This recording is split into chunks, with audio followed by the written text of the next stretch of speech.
The phone call that destroyed 8 years of marriage came on a rainy Tuesday, exactly at 3:04 p.m.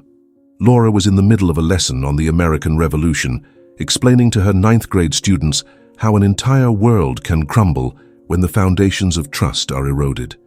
The irony of that moment would haunt her for months.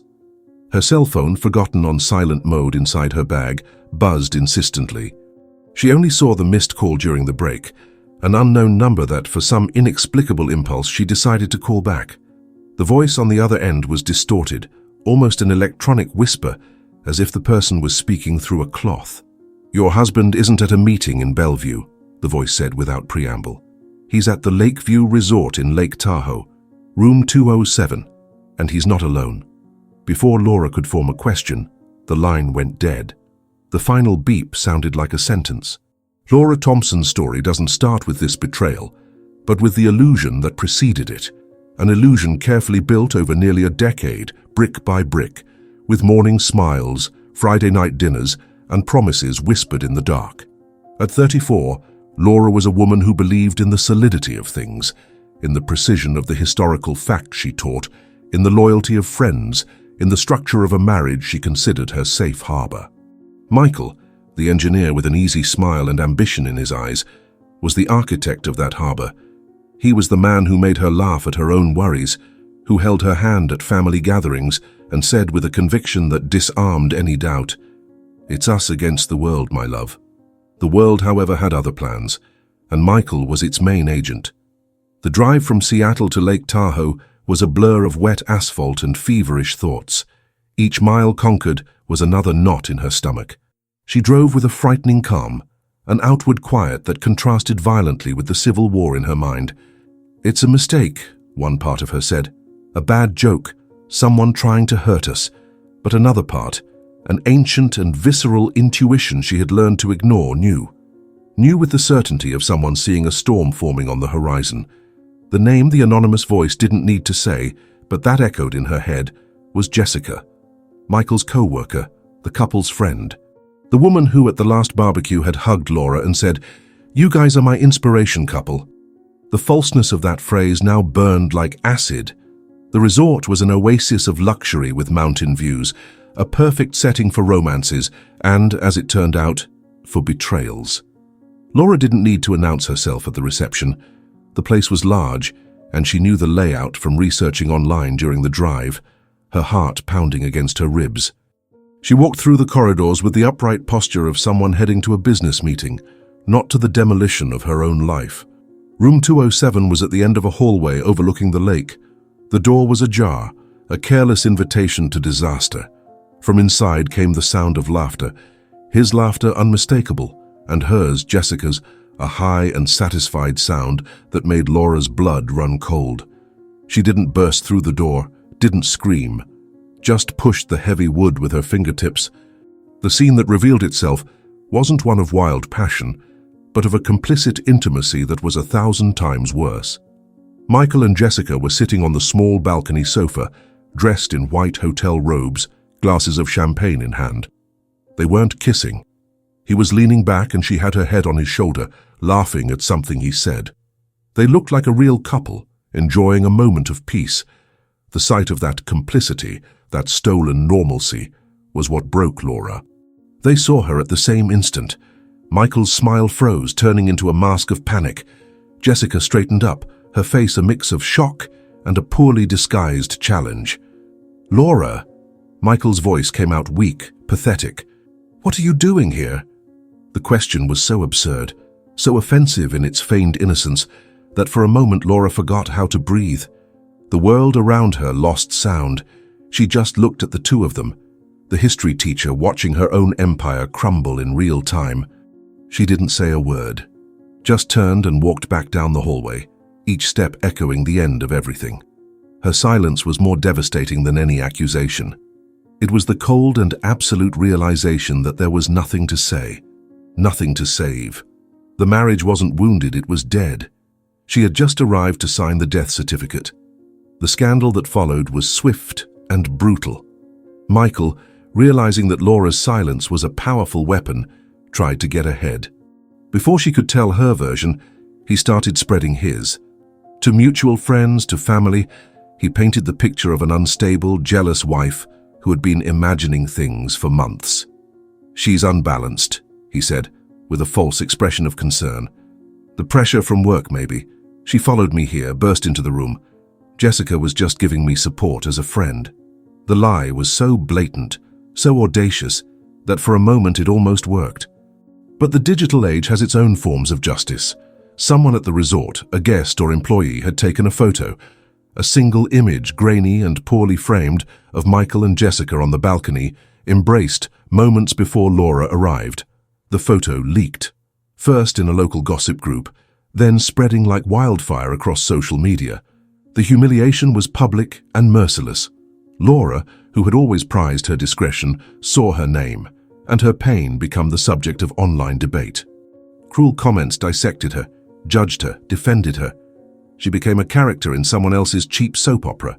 The school where she taught, a conservative environment, called her in for a talk. The principal, a man of polished gestures and empty words, spoke about maintaining the institution's image and avoiding distractions. No one accused her of anything, but the subtext was clear. Her scandal was a problem for them. The history teacher, who taught about the complexity of the human condition, was reduced to an inconvenient gossip. In less than a month, the life she knew turned to dust. The apartment she shared with Michael became a mausoleum of poisoned memories. Every object seemed to mock her. She quit her job, unable to face the pitying and curious looks from colleagues and parents. The debts, which Michael had always managed with suspicious efficiency, started appearing. Overdue bills, loans she barely knew existed. He, who had moved into a luxury condo with Jessica almost immediately, blocked her number and refused to discuss any division. To survive, Laura sold the car, the same car that had taken her to Lake Tahoe on Judgment Day. The act seemed symbolic, a way to rid herself of the last witness to her naivety. Without a job, without money, and without an emotional roof, only one path remained: go back. Back to the only place Michael's touch hadn't contaminated. Her grandmother's house in a dusty small town in rural Washington, a place she only visited on holidays, and that represented a distant and simple past. The decision was an act of surrender. She, the independent woman, the respected teacher, was retreating, fleeing the battlefield with nothing but the clothes on her back and a wound that seemed too big to fit in her soul. As she packed, leaving behind almost everything she'd accumulated in 8 years, she didn't feel sadness. She felt a deep emptiness, the feeling of someone who had lost not just her husband, but her own ground. The fall had been complete, and from the bottom of the pit, the only possible direction was up, though she had no idea how to start climbing. Her grandmother Evelyn's house smelled of brewed coffee, wet earth, and thyme. It was a smell Laura associated with childhood, summer vacations, and a simplicity she, in her urban and rushed life, had forgotten existed. The days there dragged on in a healing slowness. There were no social media notifications to torment her, no pitying looks to avoid. There was just the rhythm of small-town life, the rooster crowing before dawn, fresh biscuits from the oven, long afternoons on the porch, watching the dust dance in the golden light. Laura clung to this routine like a shipwreck survivor to a piece of wood. She helped her grandmother in the garden, swept the dry leaves from the yard, read old books she found dusty on the shelves. They were simple physical tasks that kept her hands busy and her mind most of the time silent. Grandma Evelyn, a woman in her 70s with sun-weathered skin and a gaze that seemed to see beyond words, watched her granddaughter with quiet wisdom. She didn't ask about Michael, didn't touch on the subject of the humiliation. She just made sure Laura's plate was always full and there was an extra blanket on the bed on cold nights. That respectful silence was the balm Laura needed. Talking about the past was like touching an open wound. Her grandmother's silence allowed the wound to start healing, even if slowly and painfully. Laura tried to pull herself together, but she felt like a broken vase whose shards had just been swept into a corner. She didn't know if it was possible to put them back together, or if she'd ever be whole again. On a grey afternoon, about 3 weeks after her arrival, when the fine rain drummed rhythmically on the tin roof, Grandma Evelyn entered Laura's room without warning. She wasn't bringing coffee or a word of comfort. She was carrying a suitcase. It was an old piece, dark brown leather worn by time, with rusted metal buckles and reinforced corners. It looked like something from an old movie, an object that held more stories than dust. Grandma Evelyn placed it on the bed with a contained effort, the muffled sound of leather against the patchwork quilt breaking the room's silence. "This is for you," said her grandmother, her voice hoarse and direct. No nonsense. Laura looked from the suitcase to her grandmother's face, confused. "What is this, Grandma?" "It's from Margaret," Evelyn replied, and the mention of the name seemed to hang in the air, loaded with an ancient weight. Margaret, her grandmother's younger sister, her great-aunt, a nearly mythical figure in the family, mentioned only in whispers and fragmented stories. The weird one, the rebel, the one who left and never came back. Laura barely knew her. She vaguely remembered a woman with intense eyes and a sad smile at a family lunch over 20 years ago. Margaret had died nearly a decade ago, in circumstances the family never discussed openly. Grandma Evelyn continued, her gaze fixed on the suitcase, as if the words were written on it. "She gave this to me many years ago, just before leaving, and she made me promise." She paused, her breathing a bit heavier. Margaret left very clear instructions. An order, really. Laura felt a shiver run down her spine, a mix of curiosity and a strange premonition. What instructions? Her grandmother finally looked at her, and in her eyes Laura saw a depth of emotion that rarely showed. She told me, "Evelyn, keep this suitcase. One day, Laura will need it. Give it to her on the day she discovers her husband wasn't who he claimed to be." The phrase fell into the room's silence with the weight of an anvil. Laura felt the air escape her. How? How could Margaret know? She had died years before Laura even met Michael. The idea was so absurd, so impossible that it bordered on the supernatural. It was a posthumous prophecy, a message from beyond the grave, and the target was the most recent and painful wound in her life. The initial shock gave way to a wave of questions tumbling in her mind. Had her grandmother known all along? Was she waiting for that moment? Grandma. How could she know that? Laura whispered, her voice trembling. Grandma Evelyn shook her head slowly. "I don't know, my dear. Margaret was always different. She saw things we didn't. She could smell a lie from miles away. At the time, I thought it was just one of her quirks. I stored the suitcase in the back of the closet and tried not to think about it, but her words never left my head." She placed her wrinkled hand over Laura's. "It seems the day has come." With those words, Grandma Evelyn left the room, leaving Laura alone with her aunt's mysterious legacy. The suitcase was there on the bed, a chest of secrets waiting to be opened. For a long time, Laura just stared at it, her heart beating unevenly. Fear mixed with an irresistible curiosity. Opening that suitcase meant diving into a mystery she didn't understand, one that somehow connected her to her present pain. Not opening it, on the other hand, meant staying in limbo, in the emptiness of senseless betrayal. The choice was obvious. With trembling hands, she unbuckled the rusted clasps. The metal creaked in protest, as if guarding the secret reluctantly. As she lifted the heavy lid, a smell of old paper and faint gardenia perfume rose to her. The interior was lined with faded satin, and inside, arranged with meticulous precision, were three things. The first shocked her the most: stacks of $100 bills bound with a rubber band. She picked them up, feeling the weight of the money in her hands. She counted quickly. $10,000. A small fortune for someone who had sold her own car to pay debts. Where had Margaret gotten that money? Next to the money was a single dark metal key, the old-fashioned kind, with an ornate design on the end. It was attached to a small leather tag that read, in elegant and faded handwriting, Charleston. And beneath everything, a yellowed envelope, sealed, with her name written in the same handwriting. Laura. She took the letter, her heart pounding in her chest. The paper was thick, quality stock. She broke the seal carefully and unfolded the sheet. The letter was short, the words direct, almost telegraphic, but each one loaded with an intensity that crossed time. Laura, if you're reading this, it's because the world you knew has collapsed. I'm sorry for your pain. I know what it's like to be betrayed by someone who should protect you, but I'm not writing to offer condolences. I'm writing to give you a path. The money is for the trip and to keep you going until you sort everything out. Don't refuse it. Consider it a gift from someone who's been where you are now. The key is to the house where it all began. Our family has an old townhouse in Charleston, forgotten by everyone. The address is on the back. The truth you need to know isn't in the past you lived with him. It's there, waiting for you. And finally, the most important warning. Don't trust the one who hurt you. Not because of the betrayal you saw. That was just the tip of the iceberg. Don't trust him because he was never just a betrayer. Laura read the last sentence 2, 3, 10 times. He was never just a betrayer. The phrase echoed, expanded, transforming the pain of betrayal into something more sinister, more complex.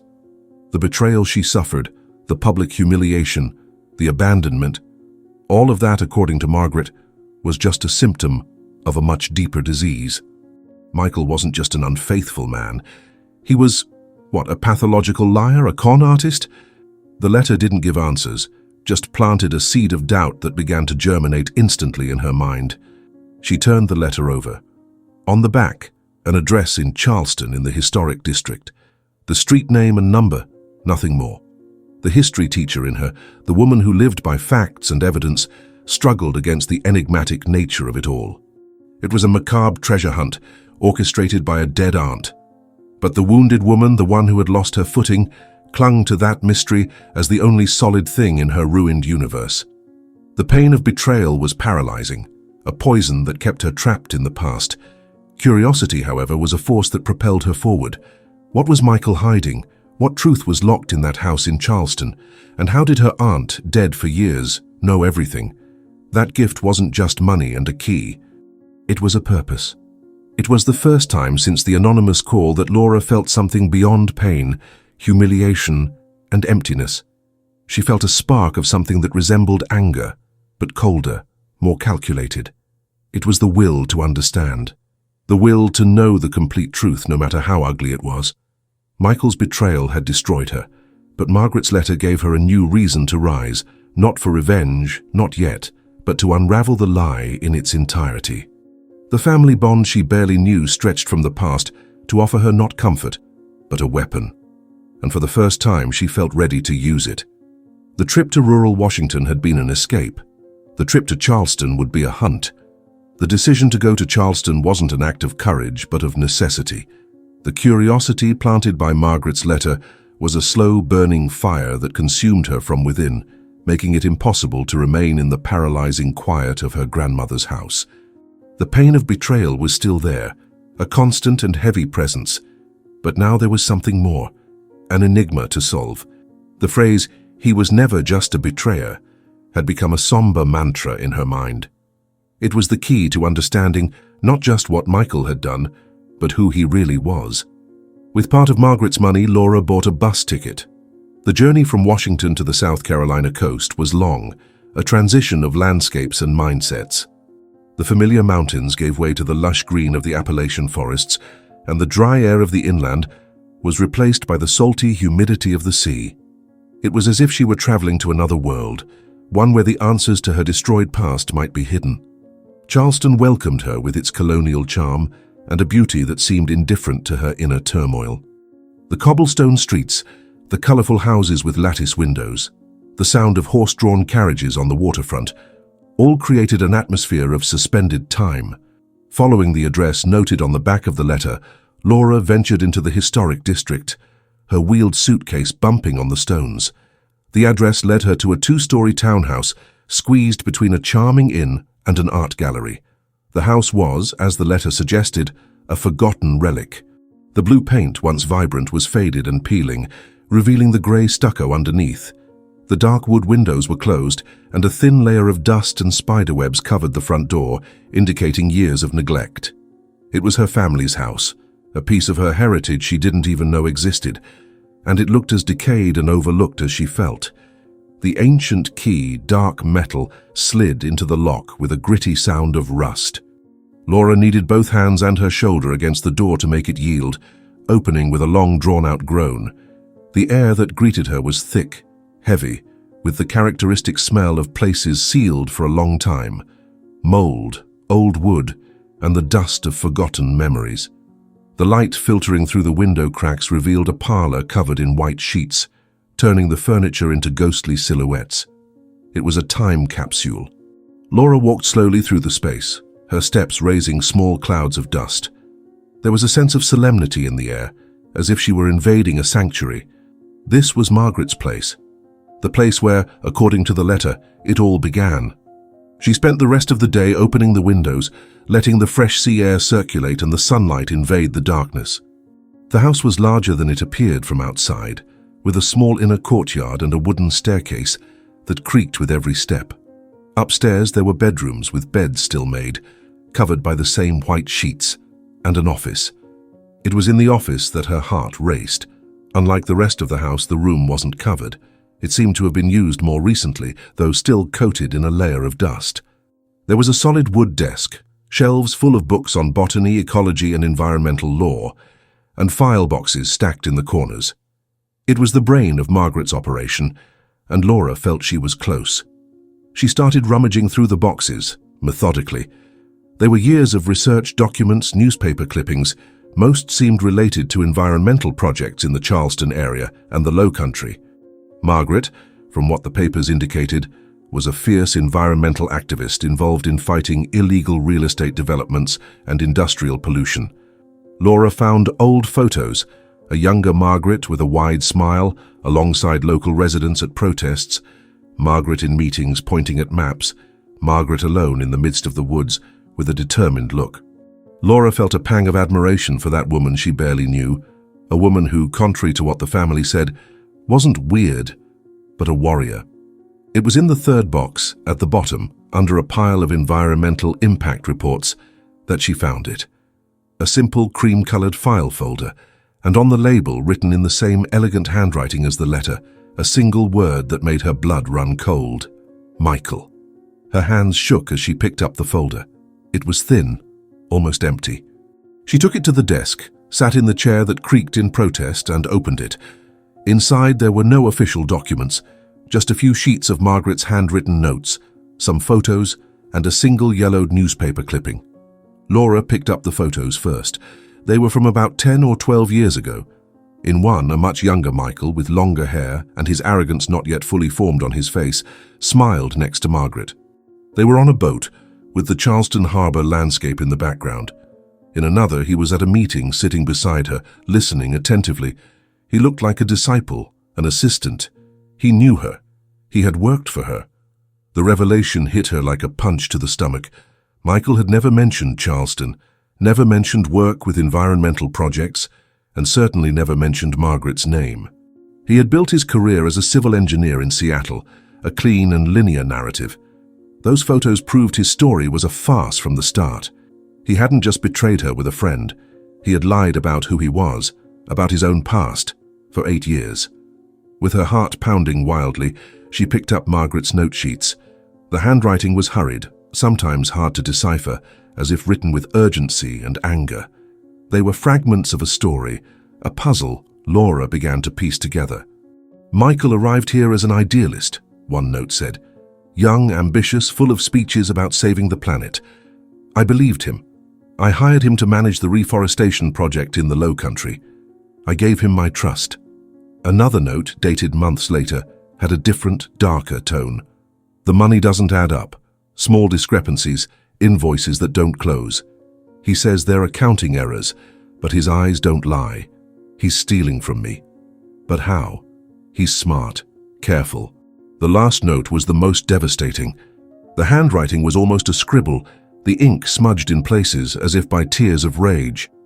He broke me. The embezzlement was bigger than I imagined. He used the project as a front to launder money for a group of developers. I was accused of mismanagement, lost the funders, lost my credibility. I went bankrupt, and he vanished, without a trace. I don't have concrete proof, just my word, and the word of a failed activist is worthless against their money. But I swear, I'll find the proof. He won't get away with it. He won't destroy anyone else. Laura let the papers fall onto the desk. The air escaped her. The betrayal she suffered, the humiliation, the end of her marriage, none of it had been an accident. It hadn't been a simple weakness, a mistake, a passion that arose. It had been a plan. A cold, calculated, long-term plan. Michael, to cover up the crime he committed years before, to protect himself from Margaret's vow of revenge, had approached her. He had seduced her, won her over, married her. Why? The answer came with terrible clarity. For access. Access to the family. Access to any information, to any document Margaret might have left behind. He married his victim's niece to spy on her, to ensure the past stayed buried. The 8-year marriage, the promises, the smiles, the trips, the I love yous, all a lie. A performance. She wasn't his wife, she was his insurance policy. The pain she felt at the resort in Lake Tahoe, as overwhelming as it was the pain of a passionate betrayal. This new pain was different. It was icy, cerebral, inhuman. It was the pain of realizing she had never been loved, that she had been used as an object, a tool in a cover-up strategy.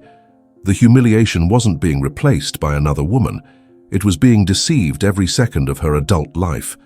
The shock was so profound that she couldn't cry. She just sat there in Margaret's chair in the silent house as the sun set over Charleston, painting the sky orange and purple. The beauty outside was a mockery. She looked at Michael's photo, the young smiling man, and saw a monster. A monster who had hidden behind the mask of the perfect husband for nearly a decade. Margaret's letter was right. He was never just a betrayer. He was a predator. And she, his most patient prey. The revelation brought no relief, just a new kind of weight. The weight of a truth so great it threatened to crush her. But along with the weight, something else began to emerge from the depths of her shock. A determination as cold as steel. Margaret hadn't gotten the proof, but she had left the map. And Laura now would follow that map to the end. The shock of the revelation left Laura paralyzed for hours, maybe a whole day. Time in Margaret's house seemed to have its own density, and she moved through it as if submerged. The pain was no longer an open and hot wound, but an ice that spread through her veins, numbing her. She wasn't a betrayed wife. She was the victim of a long-term con, a piece in a game that started before she even met the man she married. That realization changed everything. Sadness gave way to a cold and cutting clarity. What had been a personal tragedy now revealed itself as a crime scene. And if that house was the crime scene, Margaret was the original detective. Laura was just her successor. Driven by this new and somber determination, she returned to the office. The folder with Michael's name was just the beginning, the preface. Margaret wouldn't have stopped there.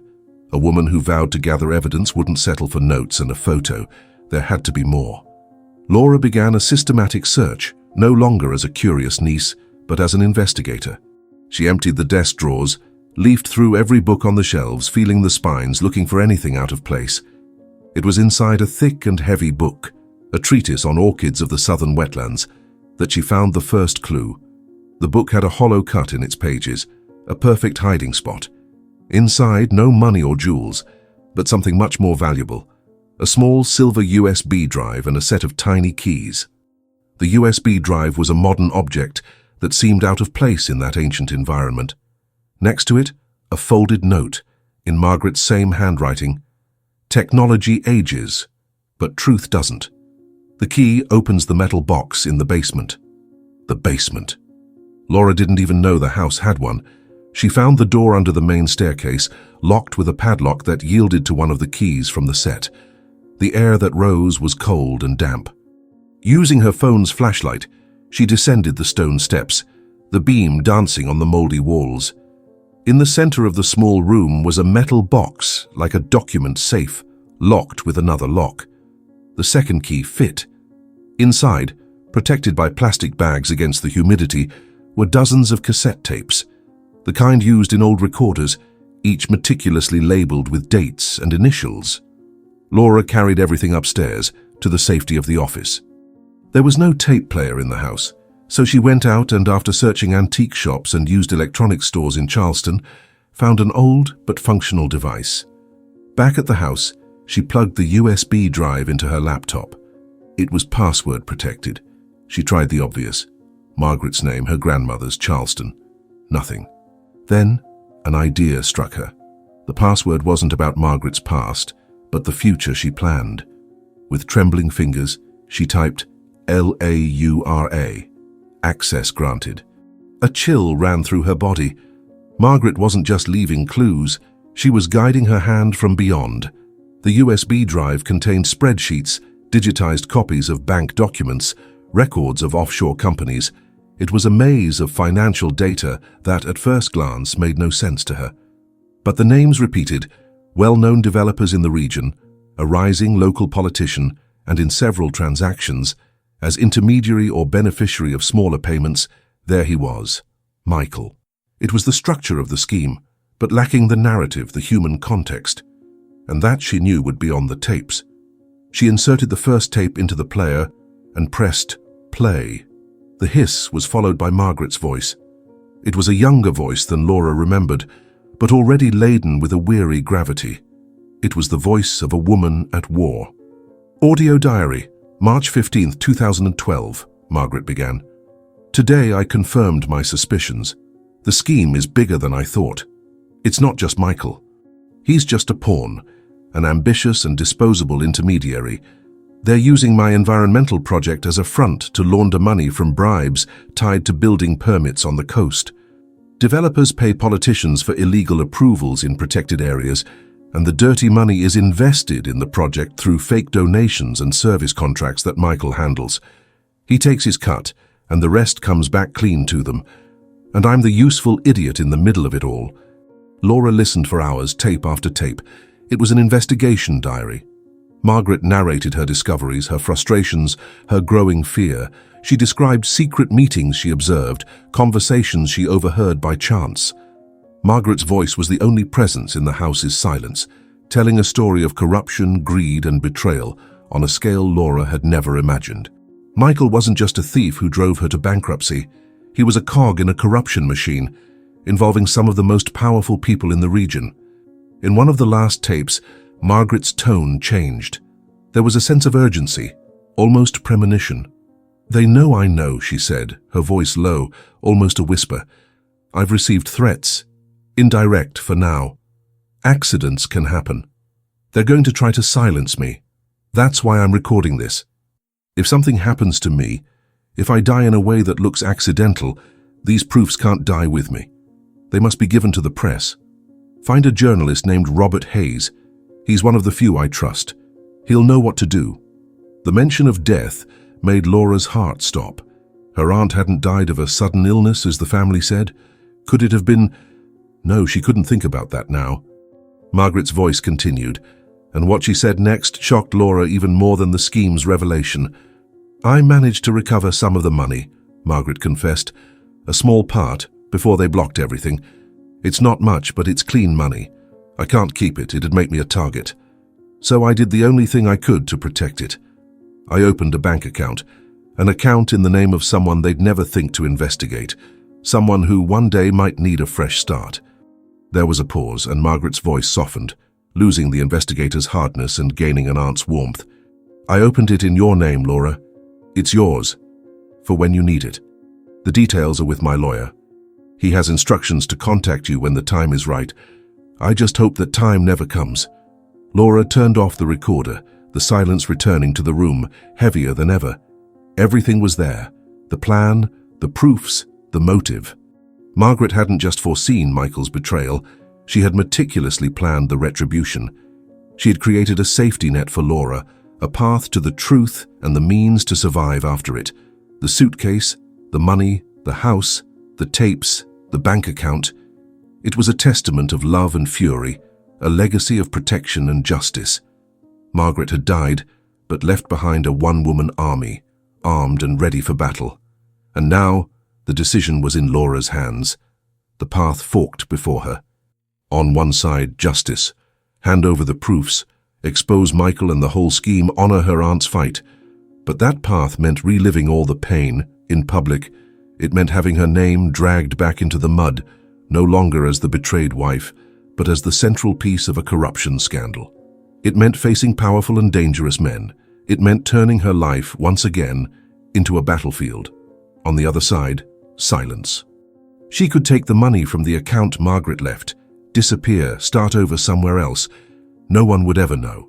Michael would continue his life of success, built on lies. But she'd be free. Free from the pain, the conflict, the fear. It would be a peace bought with a mission, a freedom built on unresolved injustice. The internal conflict tore her in half. The wounded, exhausted woman yearned for silence. She had already lost so much. Why volunteer for more suffering? But the history teacher, the woman who believed in truth and responsibility, the niece of the warrior who spoke to her through the tapes, knew that silence would be a betrayal. It would betray herself, and it would betray Margaret's legacy. She stood at the office window looking at Charleston's darkening streets. The city, with its ancient beauty, seemed like a stage waiting for the final act of the play. The choice wasn't between revenge and peace. It was between moral courage and self-preservation. Margaret had given her the weapons and the map, but the decision to fight the war, that was hers alone. And for the first time, Laura realized the real battle wouldn't be against Michael. It would be against her own fear. The night of the decision was long and sleepless.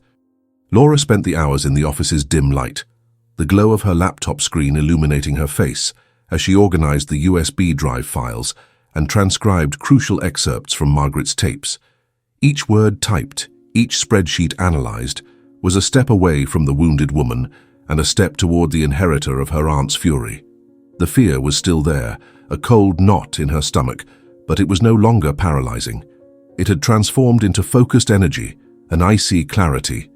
Silence wasn't an option. To omit would allow Michael's lie to win, not just over her but over Margaret's memory. It would let the darkness prevail. And Laura, the teacher who had spent her life teaching about the consequences of human acts in history, couldn't become complicit in such a deep injustice. The choice was made. The name Margaret whispered on the tape, Robert Hayes, became her next mission. An online search revealed he was a veteran investigative journalist with a bulldog reputation, known for dismantling corruption schemes and not fearing the powerful. He was no longer in the big press, but maintained an independent journalism portal, respected for its integrity and depth. Finding his contact was easy. Mustering the courage to use it was the hard part. She drafted and deleted the email a dozen times. How to introduce herself. I'm the niece of the woman who might have been murdered by the men you were investigating. Finally, she opted for simplicity and urgency. The subject was direct. Proofs on the Low Country scheme. Margaret's legacy.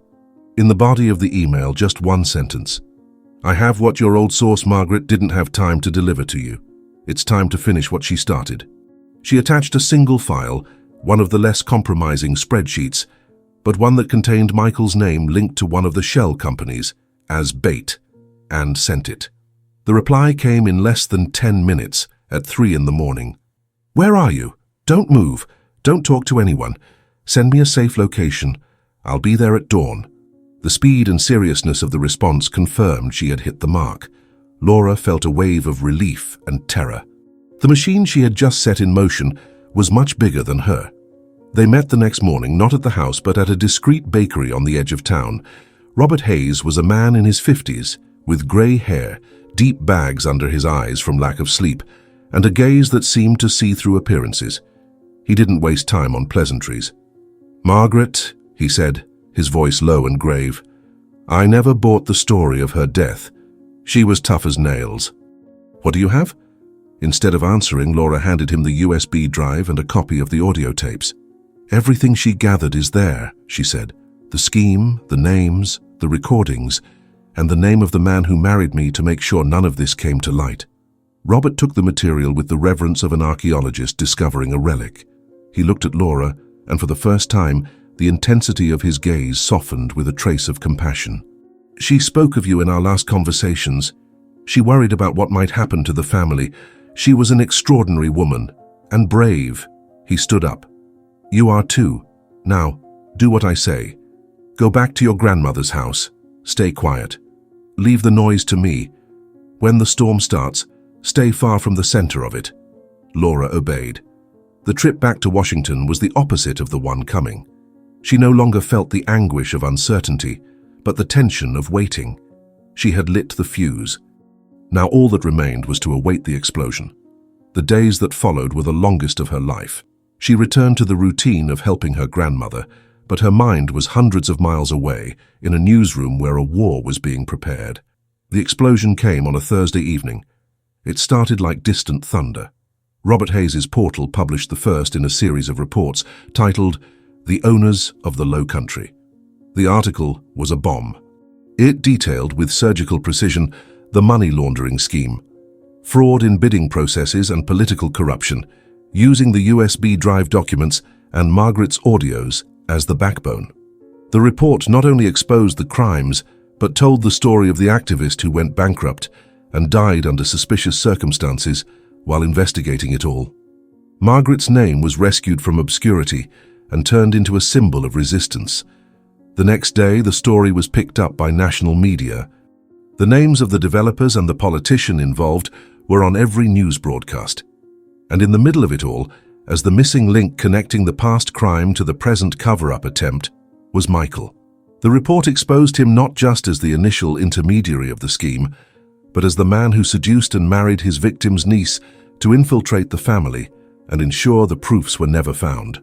The marital betrayal, which had been local gossip, was recontextualized as an act of strategic villainy. He wasn't an unfaithful husband, he was a calculating criminal. Laura watched it all from her grandmother's living room. Michael's photo was on every TV channel. The man who had humiliated her, who called her unbalanced, was being unmasked for the entire country. His friends, his colleagues, his family, all who heard his version of the story, now saw the truth. The narrative he had controlled so carefully had been pulverized. The fall was dizzying. Michael, caught off guard by the avalanche, tried to deny it. He gave a disastrous interview in which he stuttered and contradicted himself. But the proofs were irrefutable. The spreadsheets, the bank records, and above all Margaret's voice, narrating his crimes from the grave, were a force of nature he couldn't contain. The Department of Justice opened a formal investigation.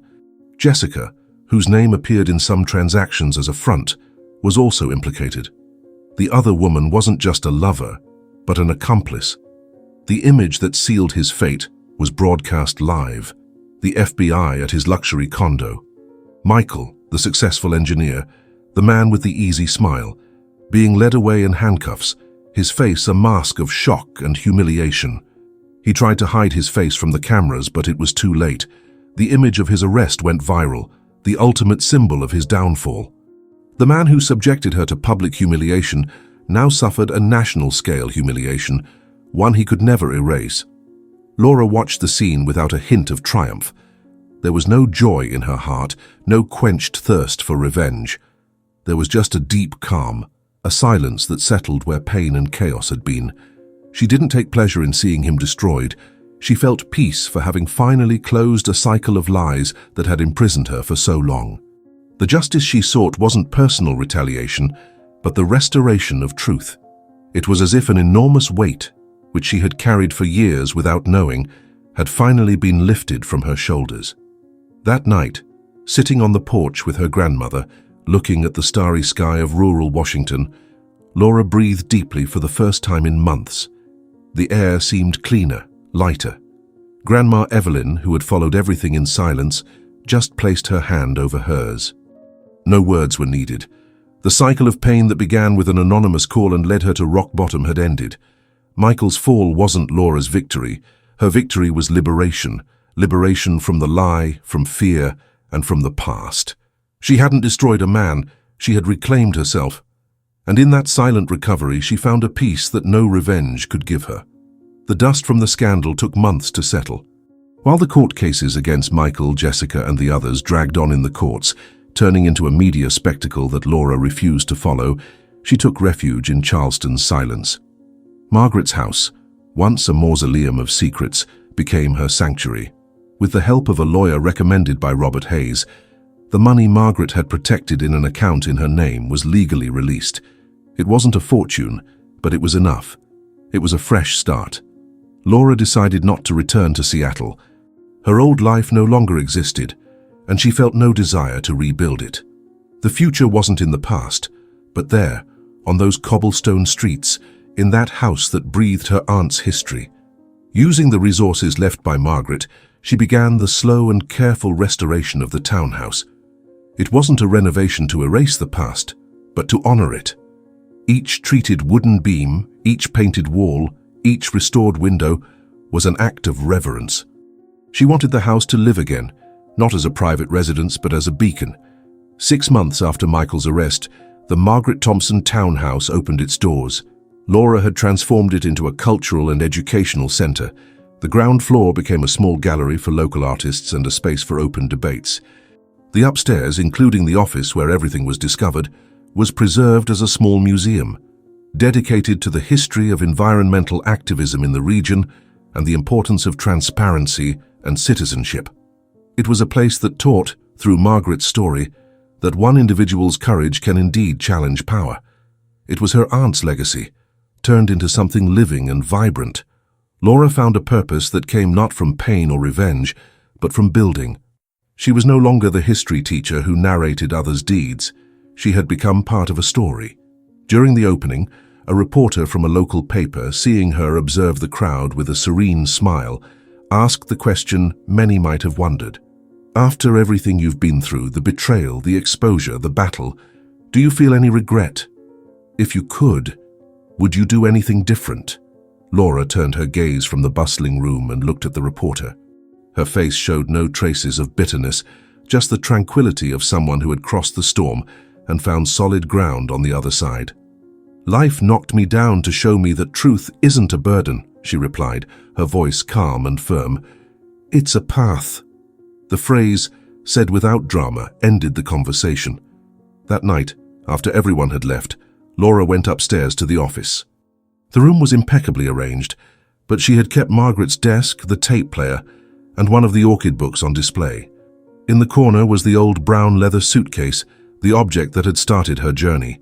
She picked it up, feeling the familiar weight of the worn leather. She opened it one last time. It was empty now except for Margaret's yellowed envelope letter, which Laura had kept. She closed the suitcase, the sound of the buckles snapping echoing in the silence. Carefully she lifted it and placed it on top of a shelf like a silent trophy. It wasn't a period but a milestone, the reminder of the day her life broke so it could be remade, stronger and truer. As she turned to leave, her cell phone, forgotten on the desk, buzzed. It was a message from an unknown number. For an instant her heart faltered, a ghost memory of the call that destroyed her world. But curiosity, now her old ally, won. She opened the message. It was just 3 words. Thanks. Signed, The Voice. Laura stood still, phone in hand. The Voice. The anonymous and distorted voice from that call months ago. The person who sent her to the resort in Lake Tahoe. The first domino piece. It had never occurred to her to question who it was or why. She assumed it was someone angry at Michael, an enemy, a hotel employee. But the message sent to her new number that very few people had, and signed that way. It was deliberate. A shiver ran down her spine, but it wasn't fear. It was sudden and overwhelming understanding. She went back to the shelf, her gaze fixed on the suitcase. Margaret had planned everything, the money, the house, the proofs, the bank account. She had foreseen Michael's betrayal, Laura's fall. But how could she ensure Laura would discover the betrayal at the right moment? How to guarantee the first domino would fall? Unless Margaret's plan was even more complex, more patient than Laura ever imagined. Unless the discovery of the betrayal itself hadn't been an accident. Laura rushed to the tape player. There was a tape she had barely listened to, one of the first, that seemed just personal ramblings from Margaret. She put it in, fast-forwarded, and pressed play. Margaret's voice filled the room, but this time Laura listened with different ears. Sometimes, to heal an infected wound, you can't just put a bandage on it, Margaret's voice said, thoughtful.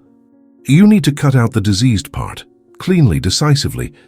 It's an act of mercy, even if it seems brutal. One day, if his poison starts consuming you from the inside, Laura, I hope someone has the courage to make the cut for you. Someone who watches from afar, waiting for the right moment to give you the most painful and necessary antidote. The truth. The tape ended with a click. Laura looked at the phone, at the short message. Thanks. Signed, The Voice. The thanks wasn't for her. It was for Margaret. The Voice wasn't Michael's enemy. It was Margaret's ally. Someone she left behind with one last instruction: watch. And when the moment came, make the call. Michael's betrayal with Jessica wasn't the trigger. It was the tool. The voice waited for the moment when Michael's infidelity became explicit enough to be used, and then executed Margaret's final order. Laura's fall wasn't the story's beginning.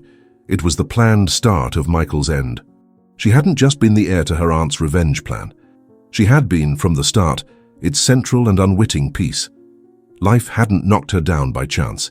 She had been pushed onto a path of pain, discovery, and finally, liberation. Laura turned off the office light, leaving the house in silence. She didn't feel manipulated. For the first time, she understood the depth of Margaret's love and fury. Her aunt hadn't given her just a map. She ensured Laura would find it. That night, Laura didn't just store a suitcase. She stored the final secret of a legacy that was at once terribly dark and incredibly protective. And in Charleston's silence, she was finally at peace with both. So, what did you think? On a scale of 0 to 10, what score would you give it? Leave your comments saying which city you're watching from and subscribe to follow our next stories. Thanks a lot for the company and see you next time.